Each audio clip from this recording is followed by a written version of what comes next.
Hi guys and welcome back to the Mighty Blues. My name is of course Cameron and welcome back today to another live stream. I hope you all are doing well. I hope you all had a very, very Merry Christmas to those that celebrate. It's our first live stream back after Christmas, of course. I hope you all had a wonderful time, as I said, with your friends and family or whoever you decided to spend the day with. And as I said, if you don't celebrate, I hope you all just had a fantastic day. Anyway, we are here to talk about Everton's 3-1 defeat to Manchester City last night at Goodison Park. Unfortunately, our second defeat on the bounce in the Premier League. Third on the bounce in all competitions, of course, and another really, really disappointing result last night. But another performance that we can definitely be proud of, especially that first 45 minutes. I thought Everton were absolutely exceptional in that first 45 minutes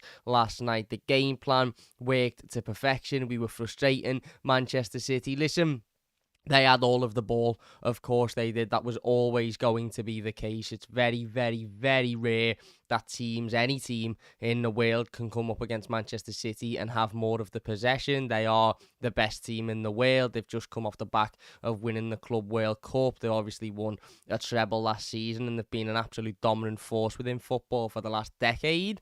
So there's absolutely no surprise that they were going to have all of the possession, and there's absolutely no surprise that they were going to control large parts of the game with that possession. However, in the first 45 minutes, Everton were absolutely perfect.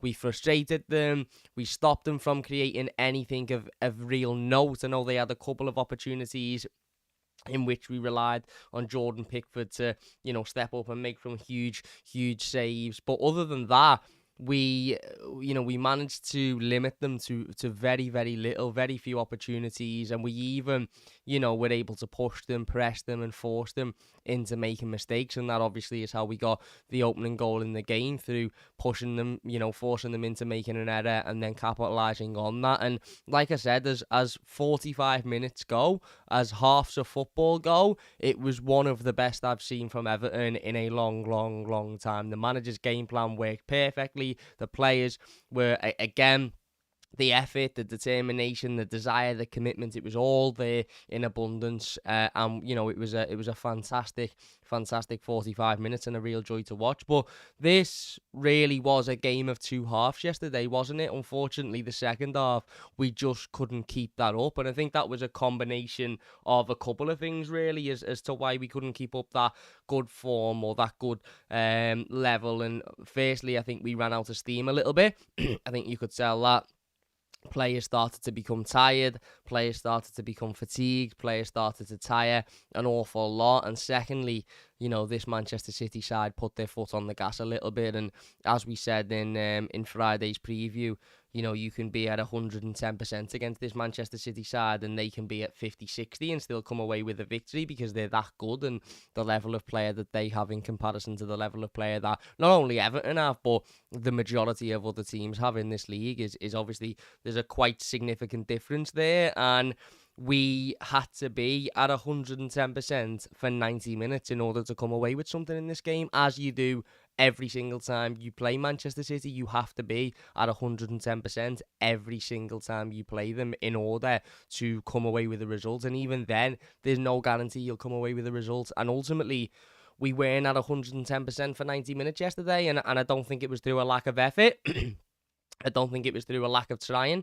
I don't think it was through a lack of determination or desire. I think it was just through, as I said, for me, I think players started to tire a little bit. I think players started to become a little bit fatigued. I think that, the amount of games that have been played recently and the level in which those games have been played at, the intensity level in which those games have been played at, come back to bite us a little bit. And as I said, Manchester City put their foot on the gas, and once Manchester City put their foot on the gas, it's very, very, very difficult to be able to compete with that. And, like I said, I thought Everton were absolutely fantastic in that first 45 minutes. It was one of the best 45 minutes I've watched as an Evertonian in recent years.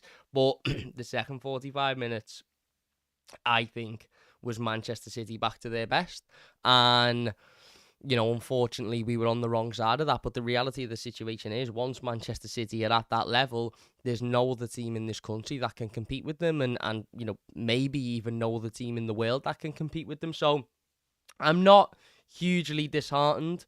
I'm not hugely frustrated. I'm not hugely annoyed. And I remember sitting here last week doing the review to the Spurs game, and I remember saying, something along the lines of not being disappointed and frustrated or annoyed or upset at the performance. I didn't wake up the morning after the Spurs results and I wasn't angry, I wasn't fuming, I wasn't upset, I wasn't annoyed, I wasn't frustrated. I was disappointed, but I was also very proud of the team and very proud of the performance that they put in.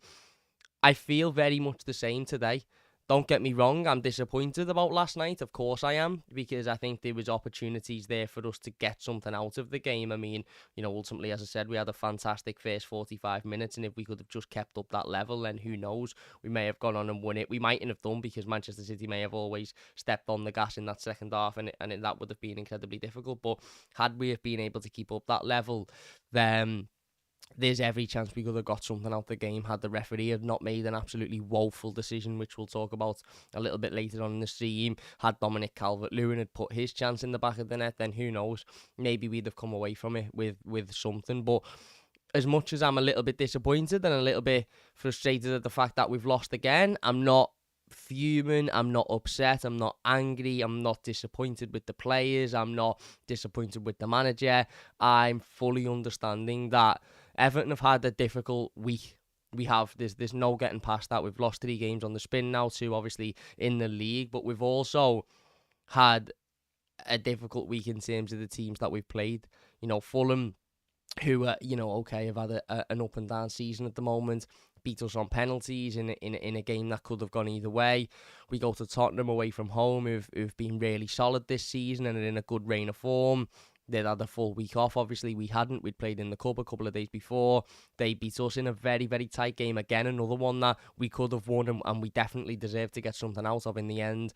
And then we face the treble winning champions, Manchester City, who, again, as I said, we made it incredibly difficult for 45 minutes, and then we just ran out of a little bit of steam, and they were able to reach their, I don't know whether it was quite their maximum level, but they were certainly able to reach a level that we were never going to be able to compete with. So I'm not, as I said, in any way disheartened or upset or angry with the team or the players. I'm disappointed, and I think it's massively important that we pick ourselves up and we go and get a result on Saturday against Wolves, because that is a very winnable game. I know Wolves have just beaten Brentford relatively comfortably yesterday. I think they won 4-1 or 5-1 away from home, whatever it was.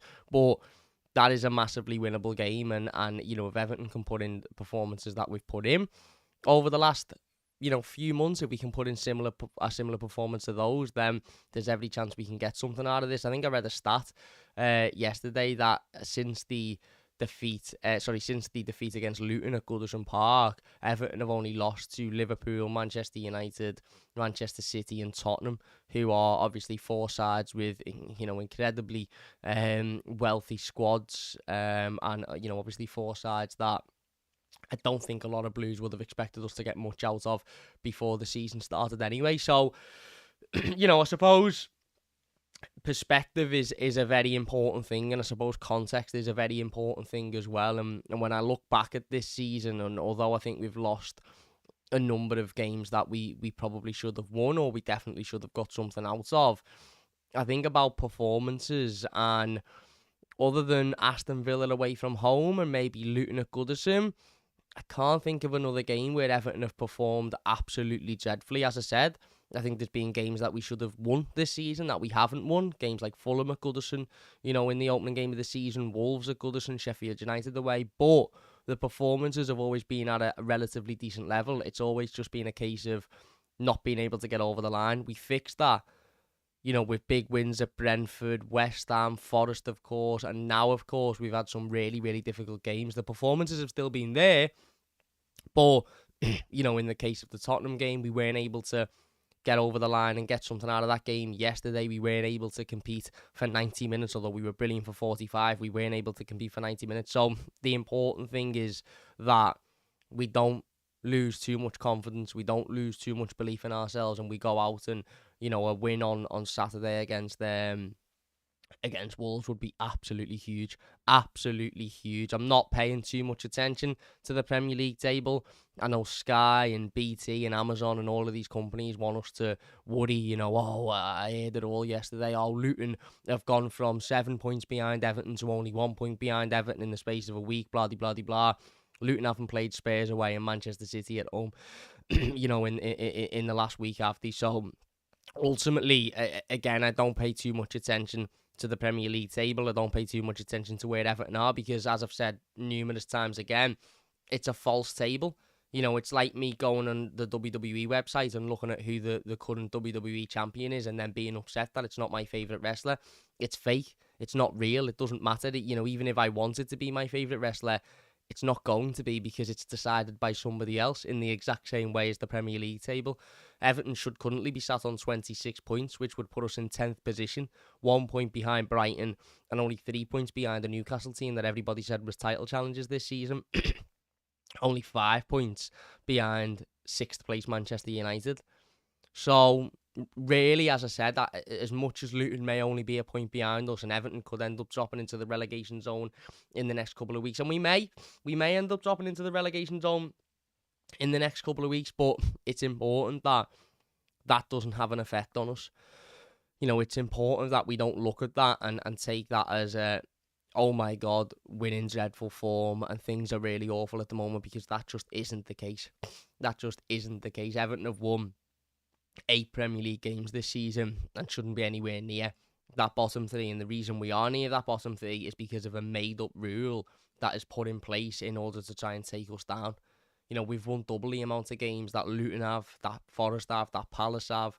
Won more games than Chelsea, won more games than Brighton, won more games than Fulham, Bournemouth. So, won one less game than, as I said, Newcastle and West Ham. So, again, for me, I'm not worried about the Premier League table because it's all it's all a load of nonsense anyway. I could create a Premier League table now on Excel and put Everton at the top, and nobody would pay attention to that because it's not real, and neither is this Premier League table. It's not real, so I'm not worried about it. What I'm worried about is Everton being able to pick ourselves up, not take too much negative from the past couple of games, because, as I said, I think we were incredibly unlucky against Tottenham to not come away with something, and yesterday is one of those games that you sort of just have to move on from fairly quickly. There's not many teams that will beat Manchester City this season, and I know they've been beaten and I know they can be beaten, but as I said, I think had Manchester City had continued to perform the way they did in that opening 45 minutes in the second half yesterday, then who knows, maybe we would have got something out of the game. But for me, I don't think we can be too disheartened at the end of the day, because I don't think there's many teams in this country. In fact, I know there's no team in this country that can compete with Manchester City when they're at their best. And I think that second half performance from them yesterday, as much as they were helped by a terrible refereeing decision, I think it was very near their best. And we just have to understand that, and we have to be able to move on from it fairly quickly. We've now got a winnable game, and a game that I think we expect us to turn up and put a performance in on Saturday. And I think if we perform like we've done in recent weeks, even though we may have lost a couple of games on the bounce, if we perform the way we did against Tottenham, and if we perform the way we did in the first 45 minutes last night, I think there's every chance we come away with 3 points, even though Wolves will be a difficult game and they're a decent team and they've just come off the back of a huge win.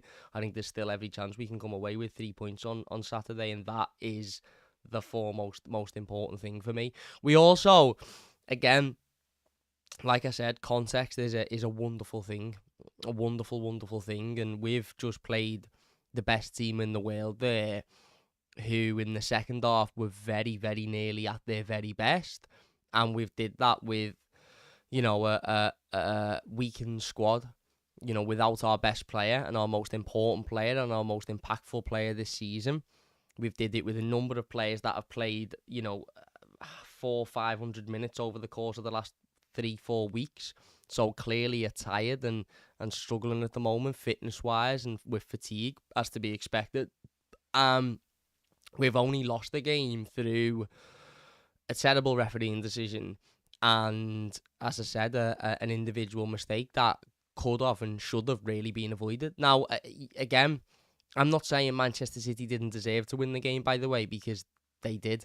You know, it'd be silly of me to sit here and say Everton deserved anything from it. We did based upon the first half, but you've got to keep that up for 90 minutes if you're going to deserve to get anything out of a game of football, and we didn't. We could only keep it up for 45 minutes.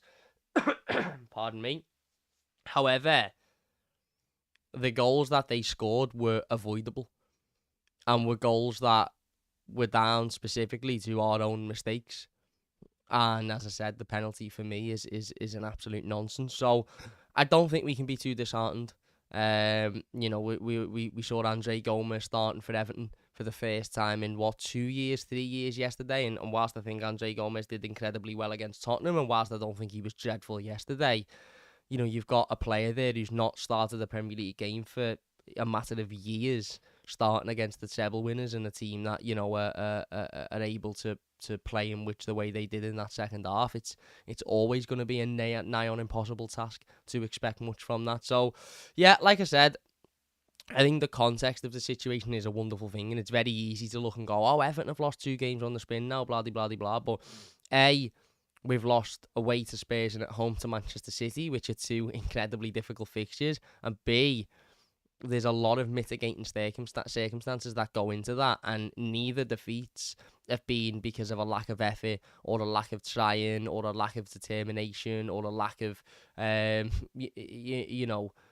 I don't think either of those Everton performances you would look at and say, wow, Everton were absolutely terrible there, Everton were dreadful. You just look at it and think, Spurs situation, we were unlucky, we deserved more out of, and how we never got a result out of that game is beyond me.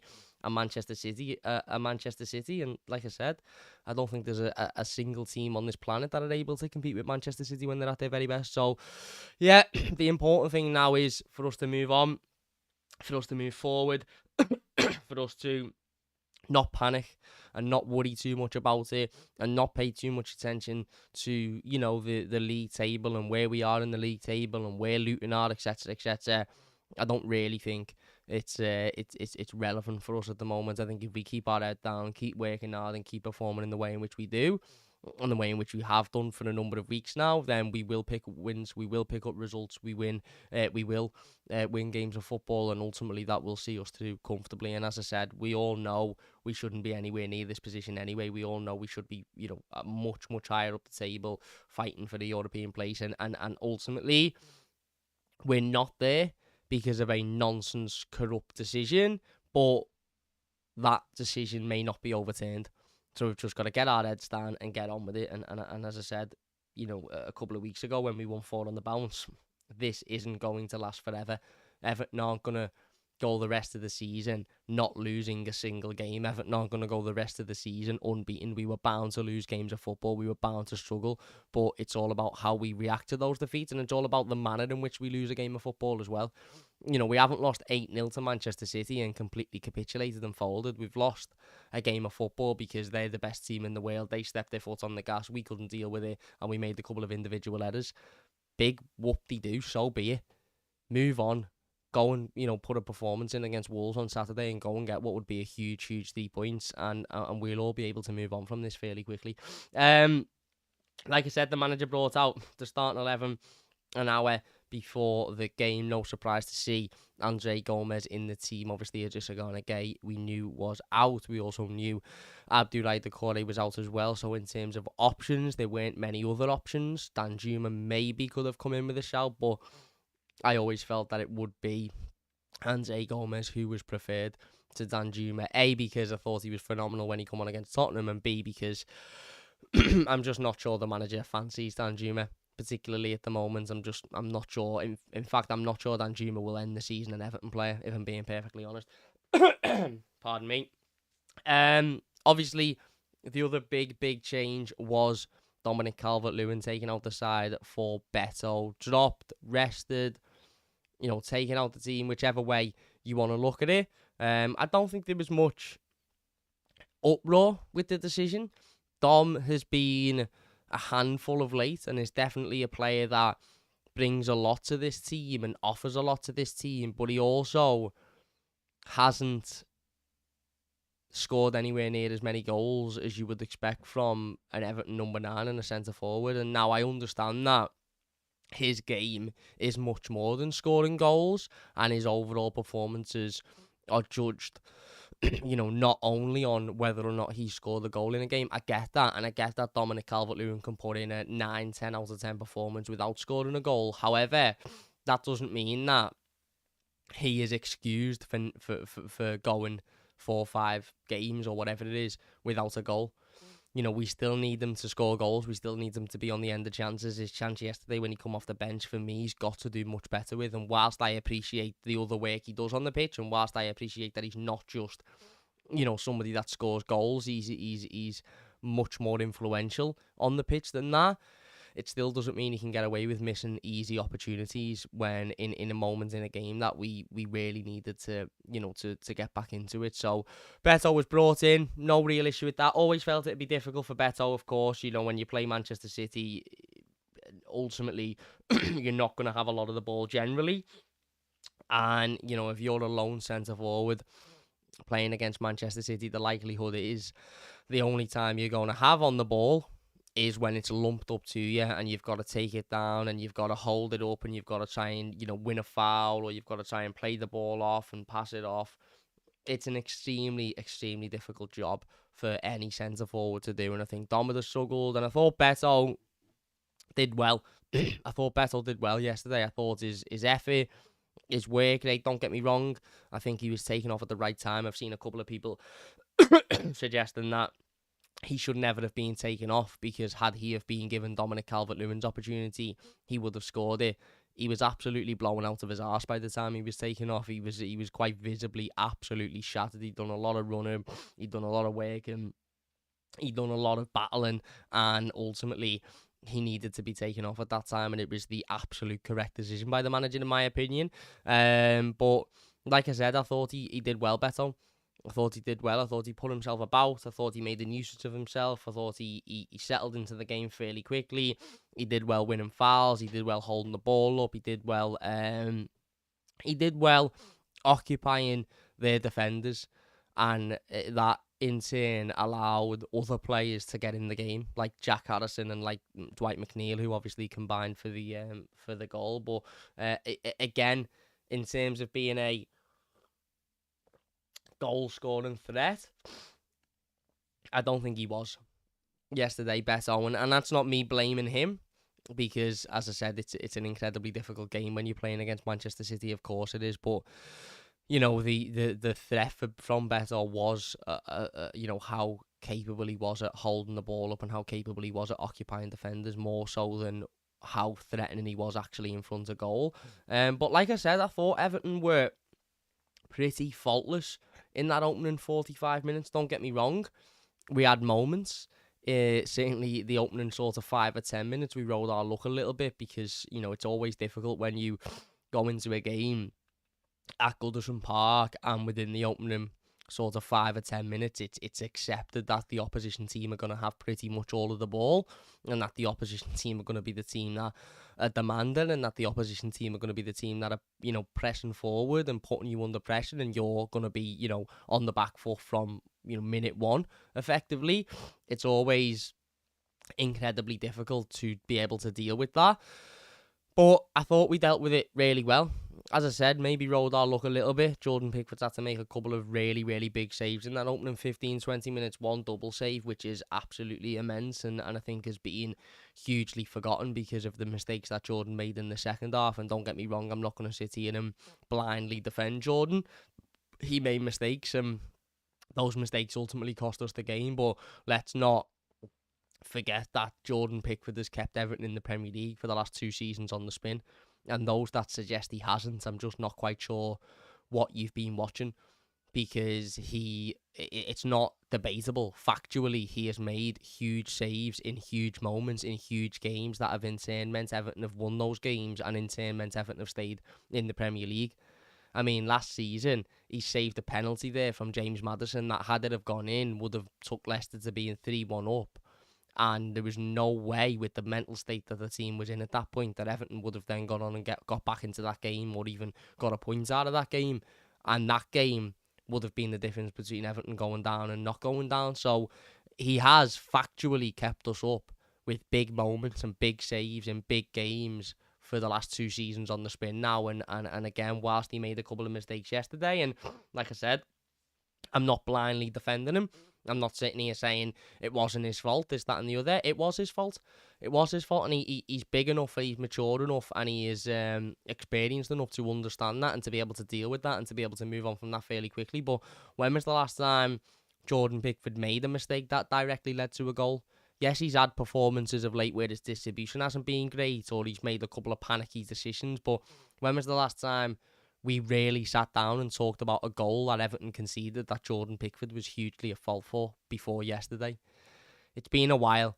It's been a while, and as I said, I think people have short memories, and some even have extremely short memories, because had he have not pulled off that double save in the first half, we would have been 1-0 down in the opening 15 minutes, and who knows what the score would have been, if that would have been the case. So, yeah, like I said, Jordan makes an excellent double save, and then the more and more that the first half went on, the more and more that we settled into it, and as I said, the more and more we started to frustrate and then ultimately threaten Manchester City. Pardon me, I've got a really, really tickly throat here, and I'm not too sure what's going on. I think I might be catching some form of cold, so do apologise. But yeah, like I said, the more and more that the first half went on, the more and more that we settled into it, and that the more that they started to be frustrated. They started to make mistakes on the ball. The more we pressed them, the more they gave us opportunities. And it's always difficult when you're pressing a team like Manchester City, because they are so good on the ball, and they are so dangerous, and they're almost like a viper. Manchester City, a viper who sort of waits in the distance, and sort of waits for teams to get at them and have a go at them, and they almost invite teams on to do that, and try and sort of lure teams into pushing them and pressing them and getting at them, and giving teams a false sense of confidence and a false sense of security to get at them and have a go, and then they hit them. Then with a couple of passes, bang, 1, 2, 3, 4 passes, and all of a sudden they're on the counter attack, and it's 4 against 2, and they've got a huge opportunity to score. And they did that a couple of times yesterday. As I said, the double save that Jordan made come from that. It come from Everton pushing forward and trying to create an opportunity, and then all of a sudden 3, 4 passes later, and they're in a goal scoring situation. But generally, I think we did really, really well at dealing with that for the first 45 minutes. I think we did really well at keeping our shape. They did have moments, of course. They did, as I said, they're the best team in the world. They're going to have those moments. But I think for the first half, we did really well at generally keeping our shape, and everybody staying in the position, and nobody really sort of moving out of it. And therefore, they struggled to do that sort of 1, 2, 3, 4 pass and get themselves in a goal-scoring position, because we just didn't allow that to happen. We then obviously get the goal. As I said, at this point, we're pushing onto them. They're making some mistakes. They're not getting the benefit of us pushing onto them. They, as I said, they typically like teams to push onto them so they can, go bish bash bosh and get down the other end. But they weren't able to do that, because we were keeping our shape really well. We pushed them. We created an opportunity. Andre Gomez has got the ball. He passes it in. A little bit of a fortunate bobble, and Dwight McNeil gets it in a really good area, puts it across the box, and Jack Harrison taps it in for 1-0. And all of a sudden, Everton not only, are dealing with Manchester City brilliantly, but we're also ahead in the game.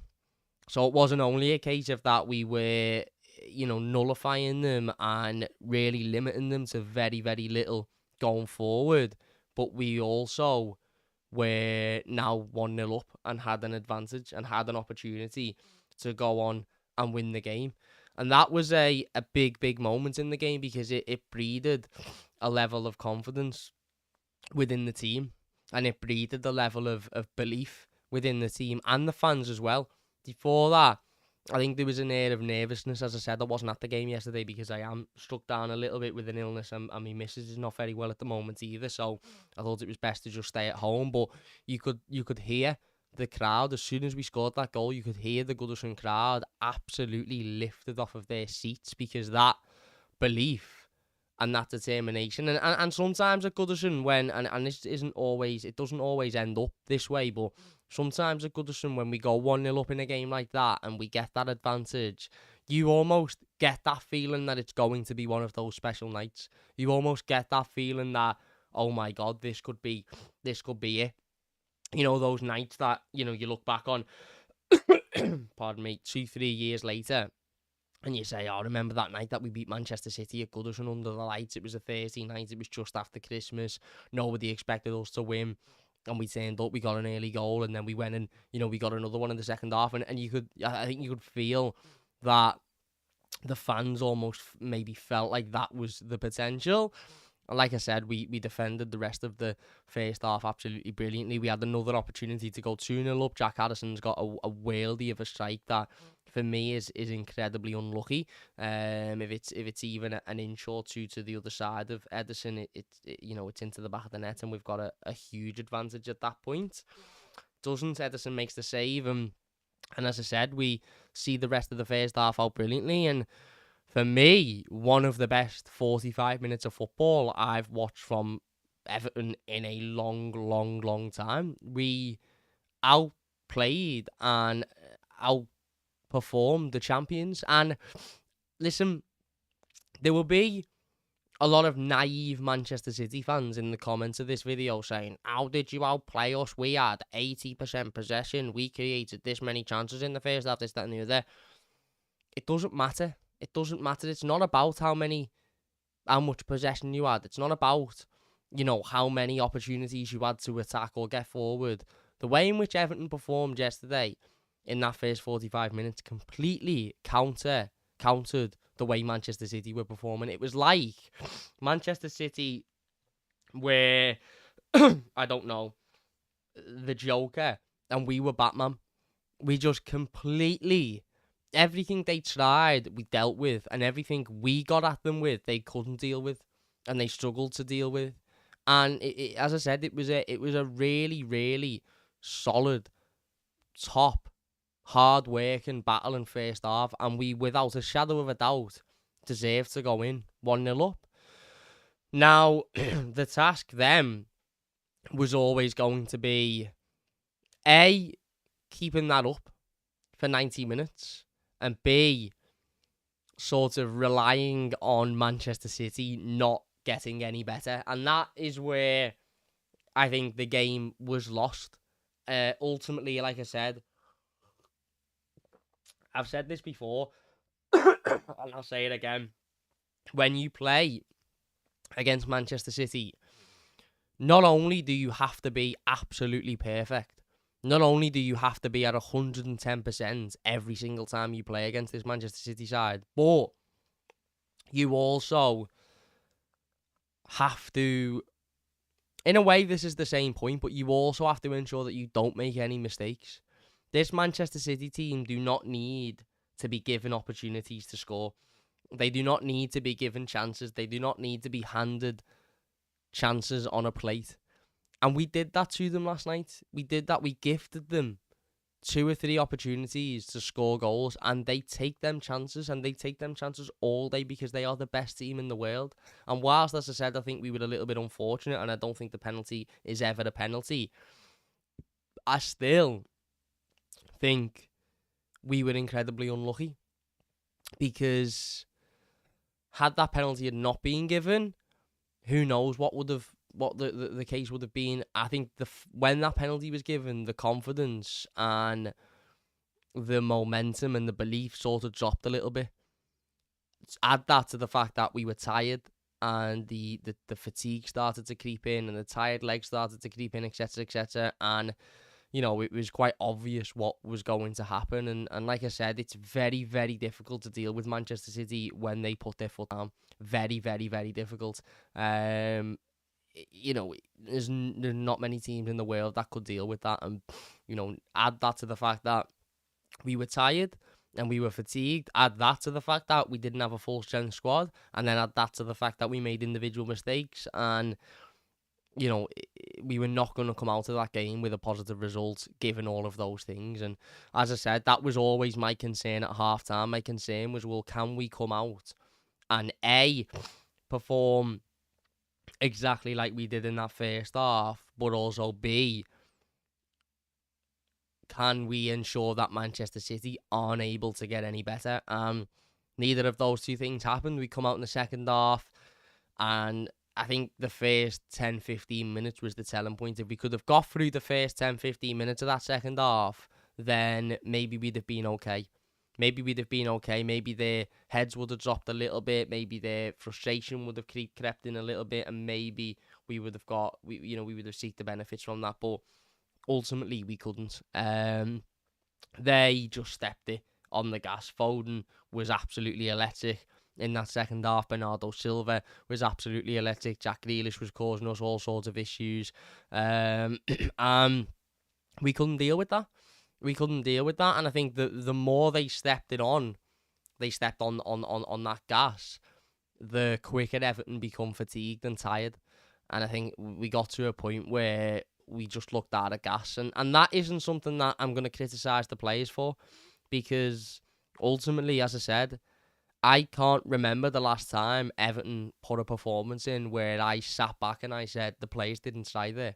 They didn't give everything. They didn't battle. They didn't fight. They didn't work hard. They didn't want it. I can't remember. Generally, I challenge anybody that is watching as a video or as a live stream to tell me the last game you remember where you felt the players didn't give everything and didn't work hard and didn't put, everything. Maybe Luton at home, which was back end of October. That's what, a good 2 months since we last sat here and said the players didn't give it today. They didn't show they cared. They didn't battle. They didn't work. They didn't fight. And I can't be angry with an Everton team giving 110% and losing to a Manchester City side that are the best in the world, because we've got a weakened squad. We were fatigued, and we made a couple, and one player who has been faultless for the last 2-3 years and being so pivotal to Everton still being a Premier League team made a couple of individual mistakes and had an off day. How am I going to sit here now and be fuming and be furious and be frustrated? Yes, I can be disappointed. Of course I can be disappointed. And I am disappointed. And the Blues says, go back and watch that Luton game. He completely dominated. Yeah, exactly. I wasn't saying the Luton game. I was using the Luton game as an example of maybe you could say that game. Even that one, like I said, we completely dominated and we just couldn't get the result. When was the last time? I'm genuinely asking, when was the last time you as an Evertonian felt that this team didn't give as much as it could have and almost sort of shit out of a game and, almost took the easy way out as opposed to giving everything? Because I don't know about you, but for me as a Blue, if that team goes out on that pitch and gives 110% and battles and works hard and fights and gives everything, wins or lose, I'm not going to be particularly upset or frustrated or disappointed. I can be a little bit annoyed at the result or a little bit frustrated at the fact that we've not won, but I'm not going to be angry, because how can you be angry when the players have given absolutely everything? And that was the case yesterday. And as I said, the second half, Man City stepped the foot on it and ultimately were just too good for us. And that is the difference. That's the difference. Once they put their foot on the gas, we weren't able to deal with it. Foden's goal is absolutely exceptional, and it's absolutely exceptional for a number of reasons. I'm seeing a lot of Evertonians blaming Jordan Pickford for Phil Foden's goal, and I'm seeing a lot of Blues saying, oh, Jordan's made 3 mistakes there that have cost us. If you actually go back and watch the goal again, Jordan Pickford does take 2 steps to his right. Yeah, absolutely he does, because his view is blocked.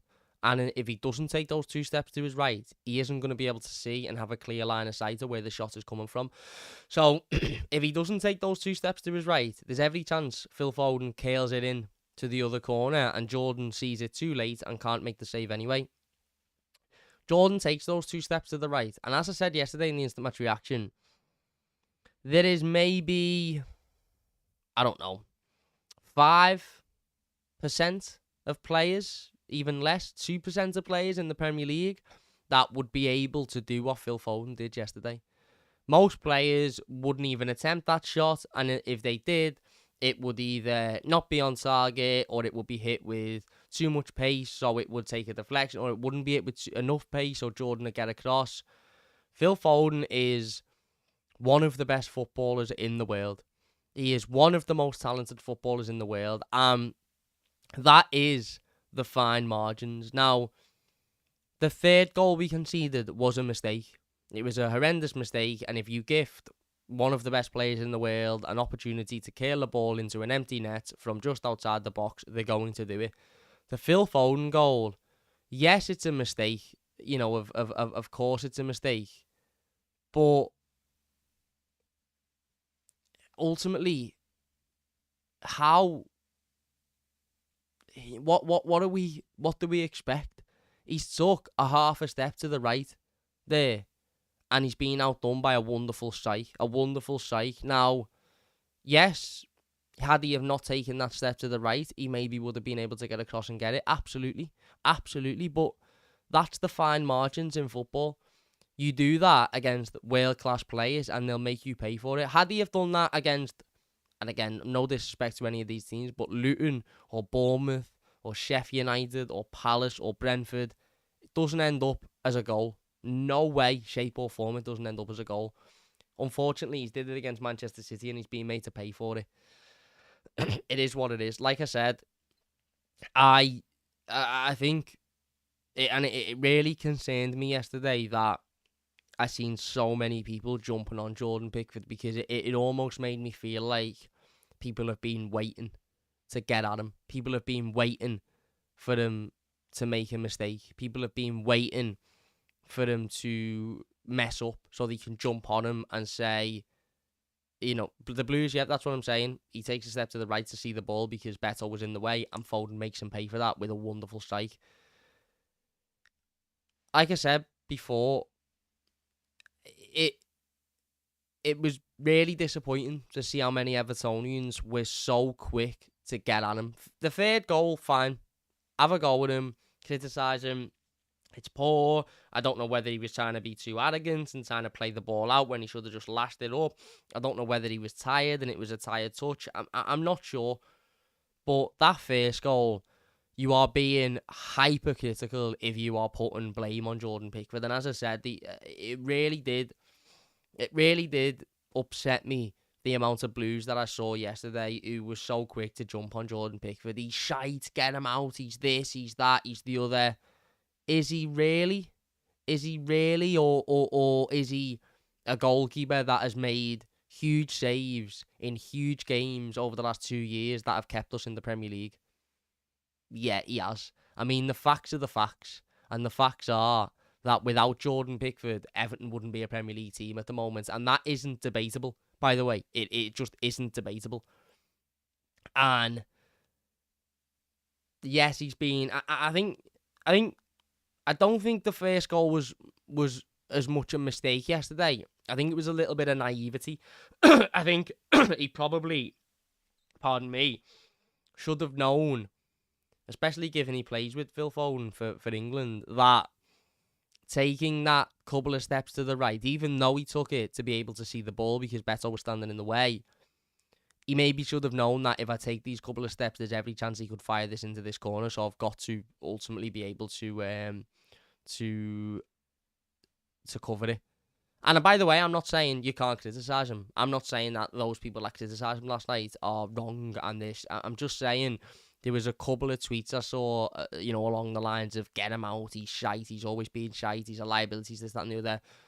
It's, for me, I just don't understand it. Criticise him, by all means, for the goals yesterday, because he did make mistakes, and that's fine. And when he makes brilliant saves, we give him a lot of credit. But let's not forget, this is a goalkeeper that, had he have not made an unbelievable double save in the first half, we may have all, we may have already been sat there at half time saying this game's over. We weren't. We were sat there with a bit of confidence and a bit of hope. But, again, it baffles me. It baffles me, and as I've said before, I said it a couple of weeks ago when we lost to Fulham, I think it was. If we want this football club to be a success, and if we want this football club to win trophies and battle for trophies, then we need to absolutely fuck off firstly, this mentality of every time we lose a game, it's the worst thing in the world. And I know I've been guilty of that before at the start of the season. And I know people say, Cam, you were guilty of it at the start of the season. I was. But now I've realised that Everton can lose a game of football and it not be the end of the world. We can lose a game of football and still come away and go, do you know what? We were unlucky there. We performed well. We deserve more out of it. It is what it is. We are not going to be any form of success if every time we lose a game, everybody loses their heads. Because that seeps into the players and then that creates a panic mentality and a worry mentality, and it just ain't going to happen. We also are not going to become a successful football club if every time a player makes a mistake, he's the worst player in the world and we need to sell him and he's shite. Especially those that have been faultless for the last 2 or 3 years, like Jordan has. Okay, his distribution might need improving. Okay, he might be a little bit mad. Okay, he might do things in games that make you think, oh, he's not really commanding or he's not controlling of his area or this, that and the other. But, you know, and nobody's sitting here saying he's absolutely the perfect goalkeeper in the world. But Jordan Pickford has made saves for this football club in the last 3 years that I don't think there's many other goalkeepers that Everton could go out and get that would make those same saves.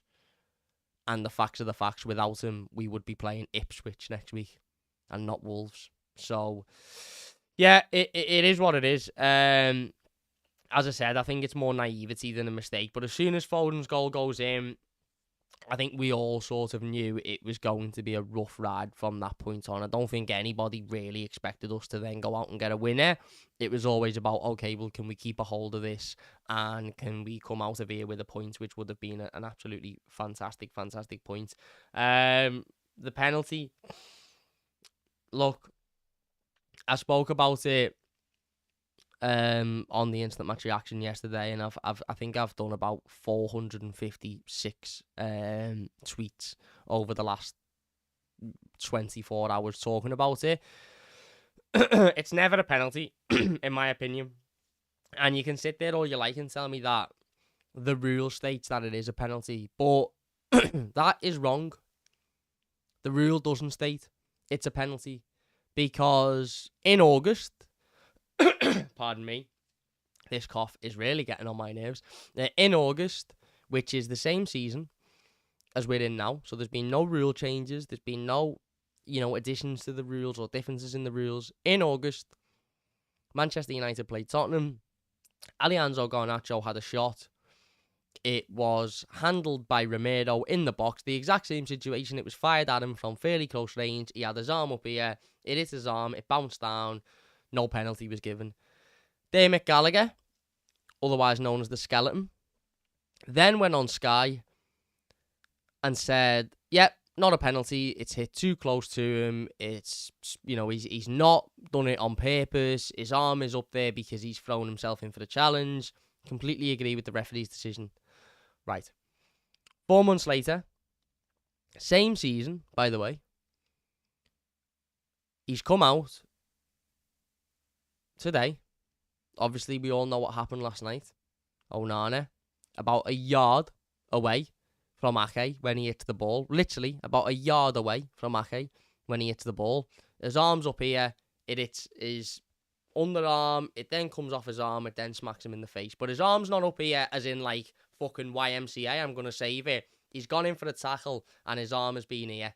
Is that a natural position? Well, I'd love to see Dermot Gallagher throw himself in for the slide challenge and let's see where his arms go. Anyway, exactly the same as the Romero one. Exactly the same. A carbon copy, if you like. If you haven't seen the Romero one, it's all over our Twitter. Go and check it out, Mighty Blues YT. A carbon copy. Lo and behold, the Skeleton comes out today and says, that's a penalty in the modern era. That's a penalty in this day and age. What was his exact quote? Let me just get his exact quote up, just so I can read it again, because, I'm still baffled. His exact quote was, bear with me 2 seconds, a modern day penalty. Correct decision, a modern day penalty.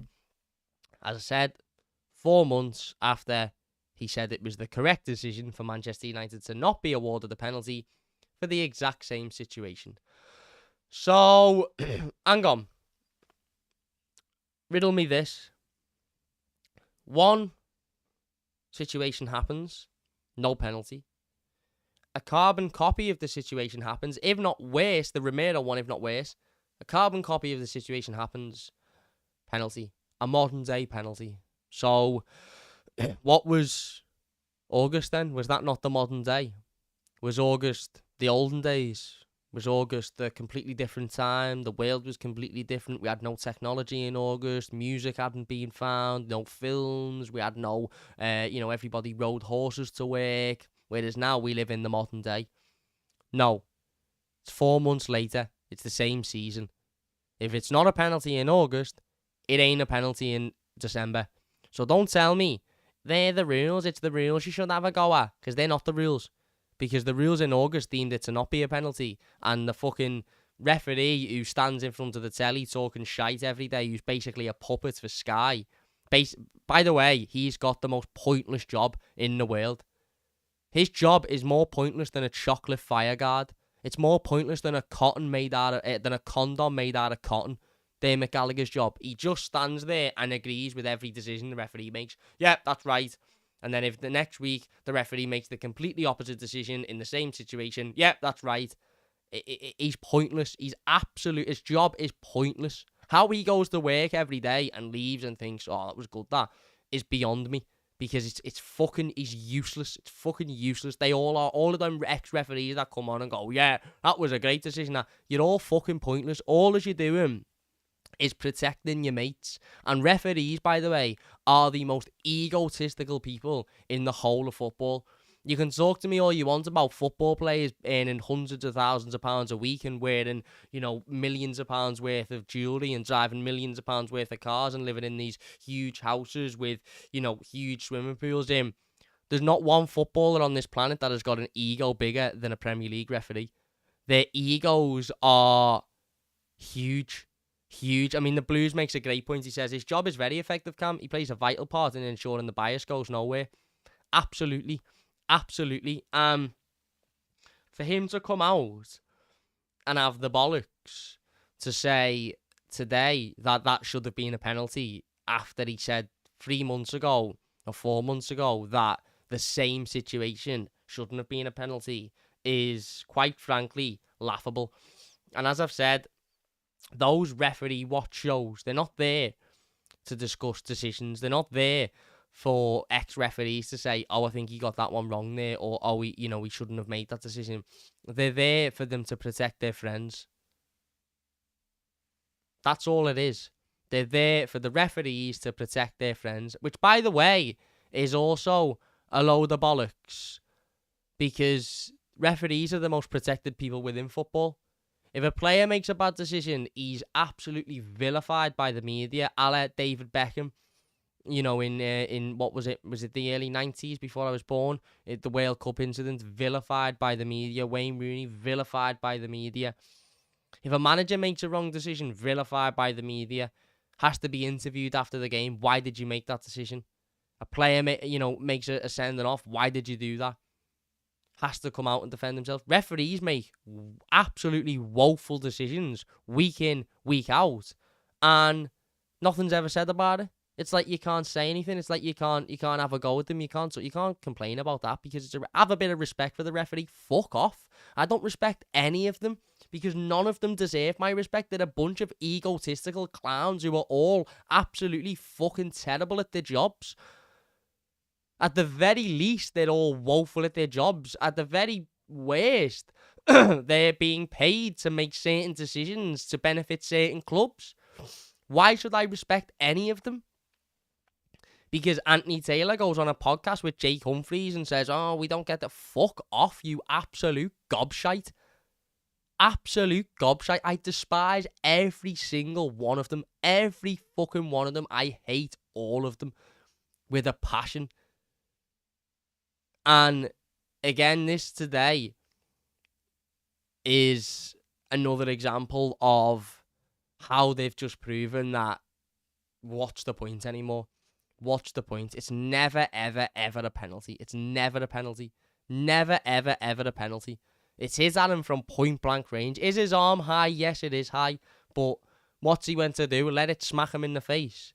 His arm's there to protect his face. As Sean Dyche said today, if they genuinely believe that that is a deliberate handball, then I want Amadou Onana in goal for Everton every week, because it was one of the best saves of a football I've ever seen. Ever seen. It's never a deliberate movement to attack the ball. Never. There's not a human being on this planet. He's not fucking Flash. There's not a human being on this planet that would be able to act that quickly in a deliberate manner. And again, the proof's in the pudding. The ex-referee comes out and says, oh, it's a modern day penalty. 4 months ago, which mustn't have been in the modern day, it's not a penalty. What's the point? What's the point? And like I said yesterday, by the way, well, my mind's just gone completely blank. Like I said yesterday, Manchester City may well still have gone on and won that game. They went and got a third, they hit the post, they stepped the foot on the gas hugely, and Everton were tired, and Everton were fatigued, and Everton were struggling at that point in the game, and they may well have gone on and won that game either way, regardless of the penalty. But the penalty was a huge moment in the game. A huge moment in the game, because it was 1-1 at that point. And had they have not been given that, who knows? Maybe Dominic Calvert-Lewin would have taken his chance at the other end of the pitch and Everton would have gone 2-1 up. Who knows? Again, I'm not saying we'd have won that game without that decision, because I'm not stupid enough to think that. We may well not have won that game without that decision. We may well still have lost the game. Of course, we may well have done. And the game ended 3-1, so on the basis of that, we would have still lost the game. But it's not the point. The point is that, again, we've been on the wrong side of a wrong decision. You know, for me, I'm not by any sense of the imagination trying to get anybody sacked or trying to say anybody should lose their jobs, but if you've got somebody who comes out and says his job is to discuss refereeing decisions and and effectively provide a different view to the referee, and he just comes out and defends the referee every week, then what's the fucking point? What's the point? You may as well get the referee's Martin. You may as well, who was the referee last night? You may as well have got his Martin to say, no, my son was absolutely right, because that's all David Gallagher does, or Mike Dean does, or any of the other puppets do for these television companies. You may as well just get their family members in to say, no, you may as well have got his nan in, who probably didn't watch the game, to say, well, I didn't even watch the game, but he's my grandson, so I think he was right. It's bollocks. It's absolute bollocks. What's the point? And I tweeted out earlier today, and I'll say it again. Before people start saying, oh, you're a conspiracy theorist, Cam, you get your tinfoil hat on this, that, and the other. Is it a wild suggestion to suggest that these television broadcasting companies like Sky and Amazon and BT and this, that, and the other, is it a wild suggestion to suggest that these companies actually enjoy the chaos of poor refereeing decisions, and they enjoy the chaos of VAR because it sparks debate and it sparks interest and it has more people watching and it has more people engaged? And I'm not saying that the television companies have somebody in the ear of the referee saying, don't give that, although it wouldn't surprise me if that was the case. But what I'm saying is, the referees are protected hugely in this country, and it makes no sense as to why they are, because they make terrible decisions week in, week out. I mean, forget Everton for the moment, forget, yesterday, forget the 10 points deduction. Just tell me, anybody watching in the comments, even if you're a Manchester City fan and you're laughing your head off, just tell me now in the comments, when was the last time there was a Premier League game week, a set of fixtures in the Premier League where there wasn't an awful refereeing decision that changed the outcome of a game? Tell me the last time you watched a set of fixtures where you went, you know what, there was no poor refereeing decisions there this week. Because honestly, I can't remember. And as I said, I'm not suggesting that there's somebody from the television company in the ears of these referees. But what I'm suggesting is the same referees are making mistakes week in, week out, and yet they're still refereeing Premier League games of football at the highest level with huge stakes week in, week out without any repercussions. They very rarely get demoted. They very rarely get, punished for their poor performances. Is it a wild suggestion to suggest that that's because these television companies actually quite enjoy the chaos of bad refereeing decisions because it sparks debate, in the same way as that certain radio companies like when, when fans of certain clubs come on and start saying mad things because it gets people listening, it gets people engaged? I don't think it is. I don't think it is a mad thing to suggest. I'll be perfectly honest. I think it's quite a reasonable thing to suggest. And again, call me... pardon me, call me a conspiracy theorist all you like, but if Sky Sports put out a video of a referee making a huge mistake in a game, then they're going to earn an awful lot more money from that video than if they put a video out of a referee getting a right decision. Because nobody's asked about the right decision, because that's exactly what they should be doing. That's their job. Everybody's asked about the mistake and having a conversation about the mistake. So, yeah, there you go. Anyway, penalties taken, steps up, takes it, and by that point, it was pretty much game over at that point, wasn't it? We made a couple of changes. We brought Dom on at that point, and Dom does have a huge chance to get it back to 2-2. That, for me, he absolutely should be doing better with. He doesn't, he puts it wide, and again, I think I like Dominic Calvert-Lewin. I like him a lot. And I'm not by any sense of the imagination saying he's not good enough or he needs replacing or whatever. But I do think there needs to be an important focus on his finishing, because as good as he is in other areas and as important he is for the team, he ultimately still is a striker at the end of the day, and his job is to score goals. And if he's not scoring goals, then he's not doing his job to the best of his capacity. He doesn't take that chance. City go on. They get a third. Like I said, it's a mistake. It's a mistake by Jordan Pickford. It's probably a mistake by Mikalenko as well for not making a run to give them an option. At that point, the game was pretty much dead and buried, wasn't it? Bernardo Silva does really well to hold off Brandwaite, really well to chip the ball in the back of the net, and that's it. 3-1. They hit the post after that, and we saw the game out after that, didn't we? And tried to make it to the point that it didn't get embarrassing, it didn't get to 4, and it didn't get to 5. And like I said, I think ultimately a lack of energy, a lack of stamina, a lack of fitness in the second half, and add that to the fact that Manchester City stepped their foot on the gas, and I think that ultimately was just too much for us. And then you add the refereeing decision on top of that, and yeah, it's understandable to see why we lost the game, but there's no embarrassment in losing to the treble winning champions via a couple of individual mistakes and a bad refereeing decision. There's no embarrassment with that. It's important that we pick ourselves up. It's important that we move forward, and it's important that we go and get a winner on Saturday against Wolves. It'll be difficult, of course it will, but it's possible, and these are the games that we now need to start picking up points in and winning. So there you go. We're going to leave it there. If you have enjoyed this one, please do leave a like. It does only take a second if you are new to the channel. Don't forget to subscribe. We'll be back with the game preview to that Wolves game tomorrow, so don't forget to look out for that one. Until then, huge thank you all for watching. Please do hit that like button if you have enjoyed it. Subscribe if you're new as well, and we'll see you after.